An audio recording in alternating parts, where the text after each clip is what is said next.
Well, so Brock Purdy lost to the Vikings 22-17. This was in Minnesota, though.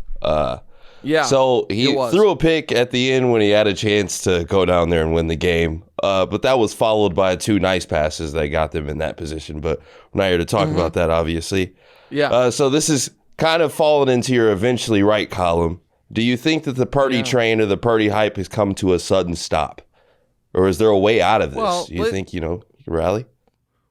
Well, no, I mean, listen, Mahomes Mountain is on TV today. And people are like, oh, how far is Purdy going to fall? Probably won't fall. Because he is who I told you he was. And, oh, Nick, what more do you need to see? Well, I told you exactly what I wanted to see.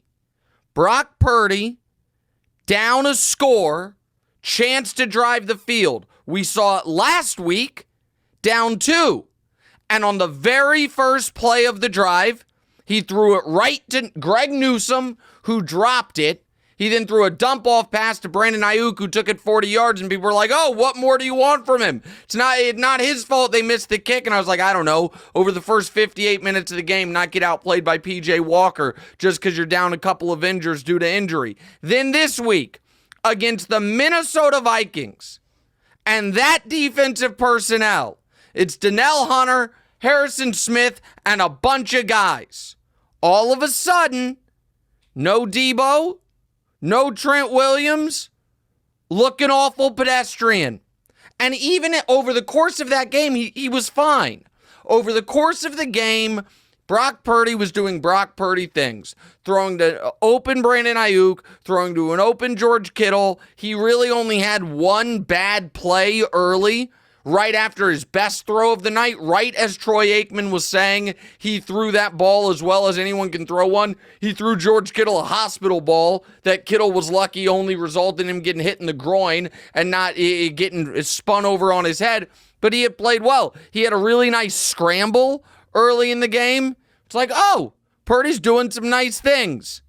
However, he then found himself in the exact scenario when the day after he went 20 of 21 and I came on this show and DeMonze, on behalf of the entire football world, said to me, what more do you want? What do you want him to do? And I said, more. I said, I want to see him in a situation where the other team knows he has to pass, where they are down late, and see how he comes through. And what did he do? He threw one of the worst picks of the NFL season. Then his defense got a stop.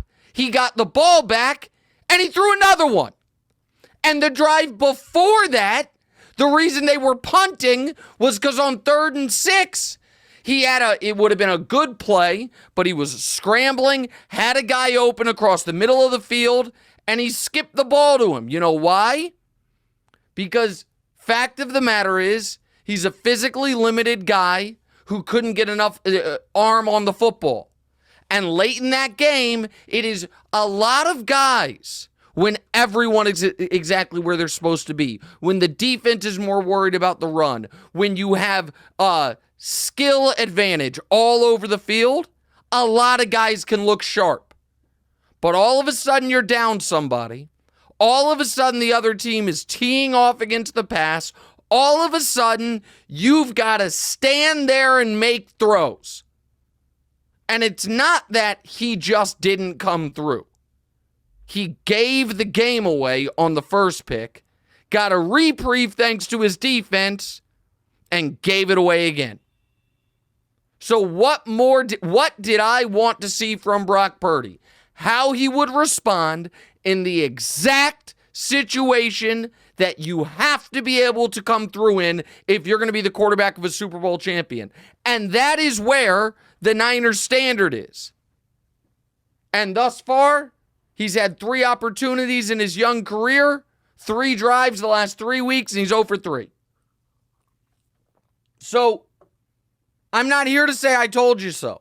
And I'm not here to take a victory lap about a guy who has overachieved for the fact that he was the final pick of the draft. This is not so much about Brock Purdy as much as it is about my frustration with my colleagues, most of whom I think deep down agreed with me, but it was not a popular opinion.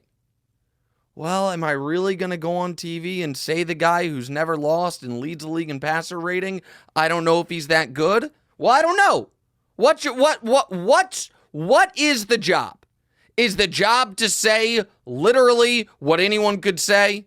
If you never watched the game, just looked at the box score and be like, well, the guy's never lost. He has great stats. He must be awesome. Or is the job to actually look, evaluate, and give a thought on what is duplicable and what is not?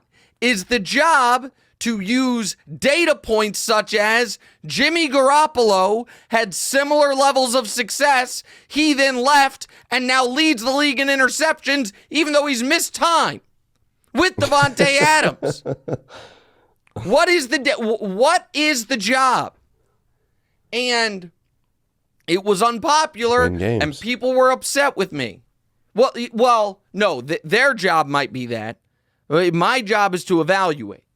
And folks, I said it 2 weeks ago, or 3 weeks ago, and I retweeted the clip of it so people could see the replies when I said I trust Geno Smith more than Brock Purdy.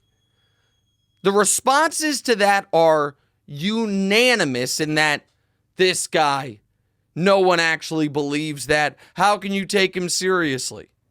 I trust Geno Smith more than Brock Purdy. When I said folks were writing off the Seattle Seahawks as potential division winners a bit too early. Well, you wake up this morning, the Seahawks have 2 losses. The 49ers have 2 losses. You wake up today, and all of a sudden, the idea that they are just going to run away with the division, that's gone. Hey, thanks for watching. Hit the subscribe button to get more from the show, and make sure to click the bell to get notified every time new content drops. Check out full episodes of What's Right wherever you get your podcasts, or just click the link in the description below.